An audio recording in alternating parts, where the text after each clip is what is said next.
Good morning, I'm Sangeeta Kandola. US President Joe Biden has welcomed moves by the International Criminal Court to issue an arrest warrant against Vladimir Putin.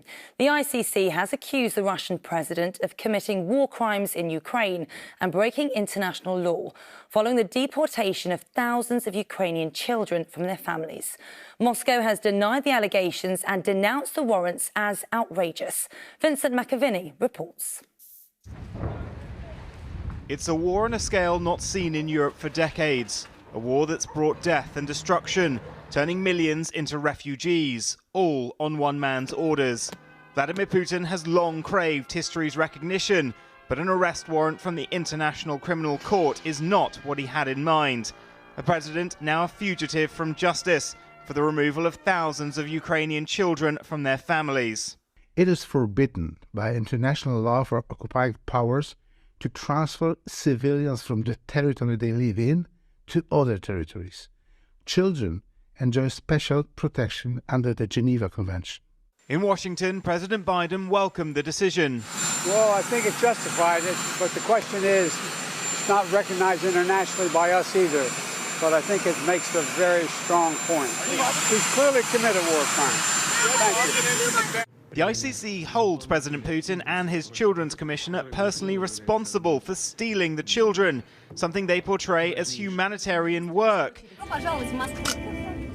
They claim these children are orphans, rescued from the front line and offered a new life. But this little boy, Alexander, says Russian authorities forced him from his mother and told him he had a new family.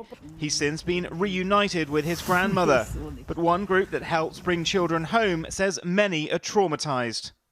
Ukraine claims more than 60,000 children were stolen, branding it genocide by deportation. Evidence of bloodier war crimes is being constantly gathered. Whilst Putin is unlikely to ever end up in a jail cell, the charges are a big move from the international community, ensuring a head of state will spend his final days hiding from the law. Vincent McAviney, ITV News. Well, here in train passengers face more disruption as another day of strike action is bringing parts of the network to a standstill. Less than half of today's services are expected to run.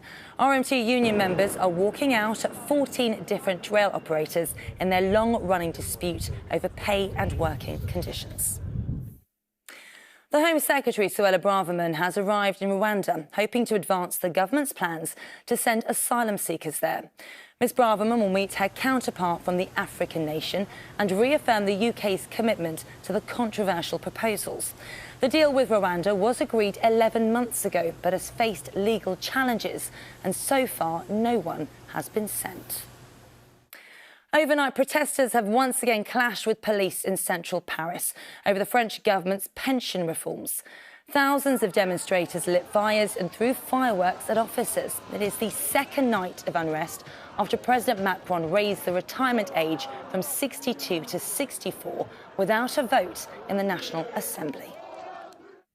The Prince and Princess of Wales's 3 children are all expected to take part in the procession from Westminster Abbey that follows the King's coronation in May.